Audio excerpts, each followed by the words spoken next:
कोई भी कार्यक्रम हो, हम सोने के गहने नहीं खरीदेंगे। हमें पेट्रोल डीजल का उपयोग कम करना होगा। 10 મે 2026 में जहां નરેન્દ્ર મોદી સાહેબે હૈદરાબાદ ખાતેથી એક પબ્લિકને સંબોધતા સ્ટેટમેન્ટ આપેલું અને આ સ્ટેટમેન્ટને કારણે અત્યારે આખા દેશની અંદર હળબળાટી મચી ગઈ છે. ઘણા બધા લોકોનું એવું કહેવું છે કે શું ભારત છે એ યુદ્ધની તૈયારી કરી રહ્યું છે, તો ઘણા બધા લોકોનું એવું કહેવું છે કે ભાઈ આવનારા દિવસોમાં મોંઘવારીનો બહુ મોટો માર આવી રહ્યો છે. હકીકત શું છે આ વસ્તુની એ આજે આપણે આ વિડીયોમાં જાણવાના છીએ અને સાવ સરળ ભાષામાં હું તમને સમજાવવાની ટ્રાય કરીશ. ખેડૂતોને શું અસર થશે એ પણ આપણે જાણીશું અને વિડીયોમાં અંતમાં મોંઘવારીની ખેડૂતો ઉપર અસર થશે કે નહીં એ બધી માહિતી મેળવશું. એટલે વિડીયોમાં અંત સુધી બન્યા રહેજો. બહુ વધારે જાણકારી તમને આમાંથી મળે એવો વિડીયો છે અને ઘણું બધું રિસર્ચ પણ આના ઉપર કરેલું છે અને સાવ આસાન ભાષામાં તમને સમજાવવાની ટ્રાય કરીશ. તો નમસ્કાર ખેડૂત મિત્રો, ખેડૂતભાઈ યુટ્યુબ ચેનલમાં આપનું સ્વાગત છે. હું છું કિશન પિંડારિયા. હવે મોદી સાહેબે હૈદરાબાદ ખાતેથી જે પબ્લિકને સંબોધીને સ્ટેટમેન્ટ આપેલું છે એ સ્ટેટમેન્ટની અંદર પહેલા તો 5 થી 6 મુદ્દા છે એના ઉપર મોદી સાહેબે વાત કરેલી છે. એ મુદ્દાઓની જો વાત કરીએ તો એમાં સૌથી પહેલો મુદ્દો એ છે કે આવનારા આખા વર્ષ માટે સોનાની ખરીદી ટાળો. આવનારા વર્ષમાં જે સોનાની ખરીદી છે એ કાં તો તમારે કોઈ પ્રસંગ હોય અથવા તો જરૂરિયાત હોય તો જ ખરીદી કરો, બાકી ન ખરીદી કરો. આના ઉપર આપણે આગળ વાત કરીશું. બીજો મુદ્દો છે પેટ્રોલ ડીઝલનો ખૂબ જ ઓછો ઉપયોગ કરો. આની પણ આપણે ડિટેલમાં વાત કરવાના છીએ. એક મુદ્દો એવો છે કે ભાઈ બને તો ઘરેથી તમે કામ કરો, વર્ક ફ્રોમ હોમ અપનાવો. એના સિવાયનો એક મુદ્દો એવો હતો કે ખાતર સુફરોનો જે આપણે ખેડૂતો ઉપયોગ કરી રહ્યા છીએ એ ઓછો કરો અને જે આપણે ખોરાકની અંદર તેલ ઉપયોગ કરીએ છીએ એનો પણ ઉપયોગ ઓછો કરો. અને આ બધી બાબતો છે એના ઉપર જ શું કામ મોદી સાહેબે ભાર મૂકેલો છે એને આજે આપણે આખું એક્સપ્લોર કરવાના છીએ, ડિટેલમાં ઉતરવાના છીએ. હવે સૌથી પહેલા મુદ્દાની જો વાત કરીએ તો સોનાનો મુદ્દો. કારણ કે સોનું છે એના ઉપર મોદી સાહેબે એટલું બધું ફોકસ શું કામ કરેલું છે અને શું આ આવનારા દિવસોમાં બહુ મોટી અસર ભારત ઉપર કરવા જઈ રહ્યું છે.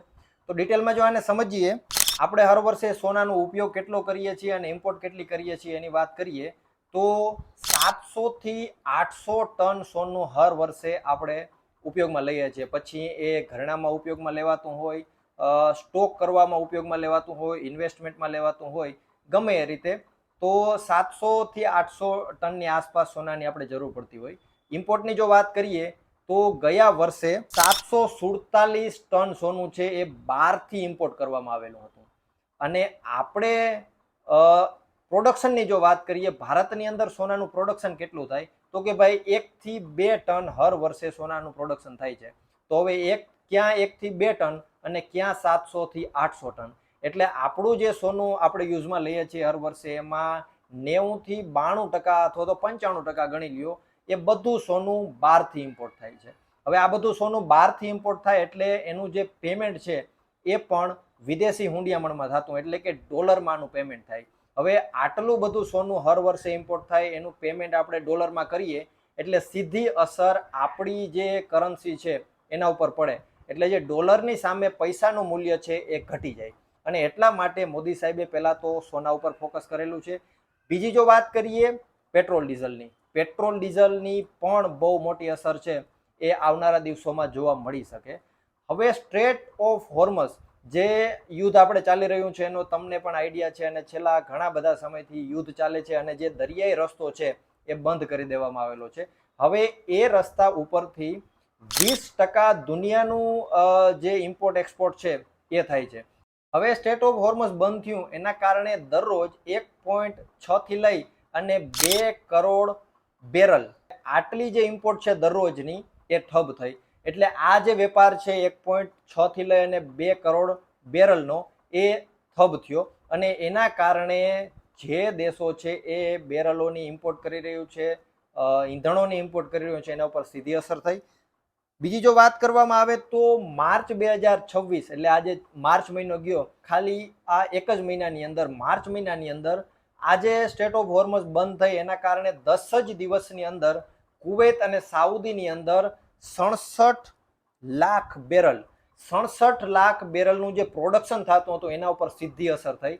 એટલે તમે સમજી શકો કે ભાઈ આ જે રસ્તો બંધ થયો છે એના કારણે ક્રૂડ ઓઇલ ઉપર અથવા તો પેટ્રોલ, ડીઝલ અથવા તો ગેસ, કોઈ પણ જાતના ઈંધણો છે એના ઉપર કેવડી મોટી અસર છે જોવા મળી શકે. અને ભારતની જો વાત કરીએ તો ભારત આ છેલ્લા 2-3 મહિનાથી છે એ રશિયા પાસેથી આ બધી વસ્તુઓ છે ખરીદતું હતું, જેના કારણે પ્રોપર સેટલમેન્ટ થઈ શકે અને આ જે મોટો માર પડી રહ્યો છે એ માર ન પડે.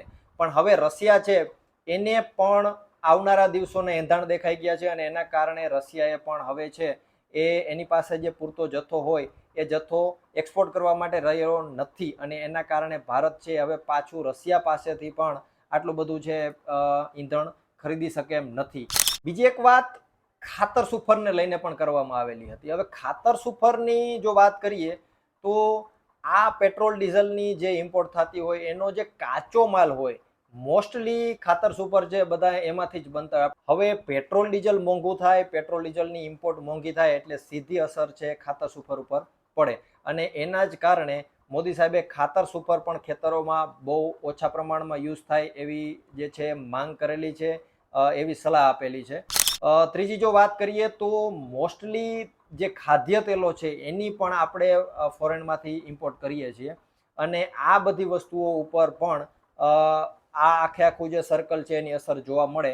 એટલા માટે એ વસ્તુઓ પણ બને એટલી કાં તો સ્વદેશી બને અને કાં તો પછી ઓછી યુઝ કરવામાં આવે તો આની પણ અસર છે એ જોવા મળી શકે. એક મુદ્દો એવો હતો કે ભાઈ વિદેશના પ્રવાસો છે એને ટાળો. વિદેશના પ્રવાસો થતા હોય એટલે એમાં પણ ડોલરોનો ઉપયોગ થતો હોય એટલે એની સામે જે ભારતની કરન્સી છે નબળી પડે. એટલે 1 વર્ષ માટે આવા જો કોઈ પ્રવાસો હોય તો એને પણ ટાળવાની વાત કરી. અને એક મુદ્દો એવો હતો કે ભાઈ વર્ક ફ્રોમ હોમ અથવા તો ઘરેથી કામ કરો. તો આની પણ સીધી અસર છે પેટ્રોલ ડીઝલ ઉપર પડે કારણ કે ઘણો બધો વર્ગ છે, નોકરિયાત વર્ગ છે, ઓફિસોએ જવા માટે પોતાના પ્રાઇવેટ સાધનોનો ઉપયોગ કરતા હોય. એટલે આ વર્ક ફ્રોમ હોમ ચાલુ થાય અથવા તો ઘરેથી કામ ચાલુ થાય એટલે એ ઓફિસે જવા માટે જે ઈંધણ ઉપયોગ થતું હોય, જે પેટ્રોલ ડીઝલ ઉપયોગ થતો હોય એની સીધી બચત થાય. હવે એક વર્ગ એવો છે કે ભાઈ આ બધું ચૂંટણી પછી જ કેમ બહાર પડ્યું? તો આ વસ્તુ સાચી આપણે કહી શકીએ કારણ કે ચૂંટણી સુધી ગવર્મેન્ટે રાહ જોયેલી. કારણ કે જો ચૂંટણી ઉપર આવા મુદ્દાઓ ઉપર કોઈ સ્ટેટમેન્ટ આપવામાં આવે અથવા તો આવા મુદ્દાઓ પર વાત કરવામાં આવે તો એની સીધી અસર મત ઉપર જોવા મળે. અને બીજી એક વસ્તુ એ હતી કે 1 થી 2 મહિના માટે આ આખી કન્ડિશન છે ગવર્મેન્ટે પોતાના હાથે હેન્ડલ કરવાની ટ્રાય કરી પણ હવે આવનારા દિવસોમાં મુદ્દો છે બહુ ગરમાય એમ છે. એટલે એના માટે આ સ્ટેટમેન્ટ આપવું ખૂબ જરૂરી થઈ ગયું હતું અને ચૂંટણીનો જે સમયગાળો હતો એની અંદર પણ આ સ્ટેટમેન્ટ ન આપી શકાય. હવે આવનારા દિવસોમાં શું મોંઘવારી ઉપર અસર થશે કે બીજું કે ખેડૂતોને આની કોઈ અસર જોવા મળશે કે કેમ?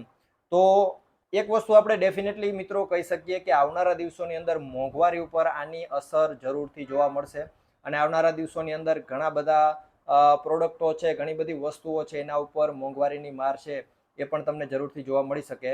કારણ કે પેટ્રોલ ડીઝલ છે એનો ઉપયોગ મોસ્ટલી આપણે ખેડૂતો છે એ ડીઝલનો ઉપયોગ ખેતરોમાં વધારે કરતા હોય, ટ્રેક્ટરો છે કે એવા કોઈ સાધનો ચલાવવા માટે. એટલે આની અસર ખેડૂતોને પણ જરૂરથી જોવા મળશે. એક ફાયદો એ પણ થશે કે અમુક વસ્તુઓ છે, ખાદ્ય પદાર્થો છે જેમ કે ઘઉં છે, એવા બધા પાકો છે એની એક્સપોર્ટ થઈ શકે તો એના ઉપર ભાવ પણ ખેડૂતોને સારો મળી શકે. એ પણ એક પ્લસ પોઈન્ટ છે પણ એ બહુ નહીવત પ્રમાણમાં પ્લસ પોઈન્ટ કહી શકાય. બાકી અસર છે મોંઘવારીની જરૂરથી ખેડૂતોને જોવા મળશે. હવે તમે નીચે કોમેન્ટમાં જરૂરથી જણાવજો કે આની અસર આવનારા દિવસોમાં ખેડૂતો પર કેવી પડશે અને તમારો શું પ્રતિસાદ છે એ પણ જરૂરથી નીચે કોમેન્ટમાં જણાવજો.